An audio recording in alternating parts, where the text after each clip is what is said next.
మోకాళ్లలో గుజ్జును పెంచి నొప్పిని తగ్గించి సర్జరీని దూరం చేసే ఫ్రీడమ్ వాక్. ఆంధ్రప్రదేశ్ ఎన్నికల్లో ఎవరు గెలుస్తారు? ఓటింగ్ సరళి ఎలా ఉంది? ఏ పార్టీ గెలవబోతోంది? ప్రజలు ఎవరికి పట్టం కట్టబోతున్నారు? ఏపీలో సంక్షేమానికి జనాలు జై కొట్టారా? అభివృద్ధికి ఓటేశారా? ఈసారి ఓటరు నాడి ఎలా ఉంది? ఏ పార్టీకి ఎన్ని సీట్లు వస్తాయంటూ పోలింగ్ నాటి నుంచి ఒకటే ఉత్కంఠ అయితే ఆ ఉత్కంఠకు ఎగ్జిట్ పోల్స్ తెరదించాయి. పార్టీలతో పాటు ప్రజలు ఎదురు చూస్తున్న ఎగ్జిట్ పోల్స్ రానే వచ్చాయి. ఏపీ అసెంబ్లీ లోక్సభ ఎన్నికలతో పాటు తెలంగాణ లోక్సభ, దేశవ్యాప్తంగా జరిగిన సార్వత్రిక ఎన్నికలకు సంబంధించి ఎగ్జిట్ పోల్స్ ను ఓసారి చూద్దాం. ఏపీలో ఈసారి టీడీపీ, జనసేన, బీజేపీ కూటమి అధికారంలోకి వస్తుందని చాణక్య స్ట్రాటజీస్ వెల్లడించింది. కూటమికి 114 నుంచి 125 సీట్లు వస్తాయని తెలిపింది. వైసీపీ పార్టీకి 39 నుంచి 49 సీట్లు వస్తాయని అంచనా వేసింది.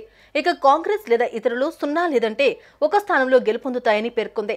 చాణక్య స్ట్రాటజీస్ ఎగ్జిట్ పోల్ ప్రకారం ఏపీలో కూటమి అధికారంలోకి వస్తుందని అంచనా వేసింది. మరి చాణక్య స్ట్రాటజీస్ ఎంత స్థాయిలో నిజమనేది తెలియాలి అంటే జూన్ 4వ తేదీ వరకు వేచి చూడాల్సిందే.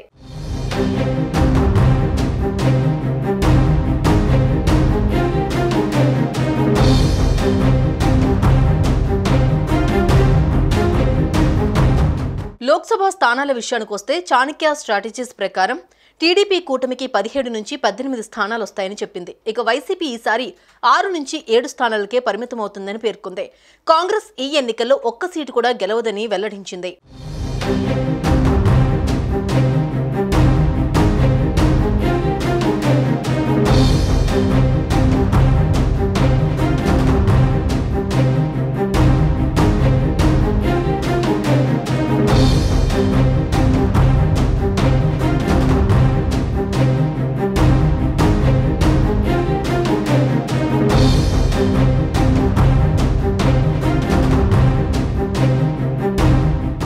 సుమన్ టీవీలో మీ పర్సనల్ అండ్ బిజినెస్ ప్రమోషన్స్ కోసం కింది నెంబర్కి కాంటాక్ట్ చేయండి.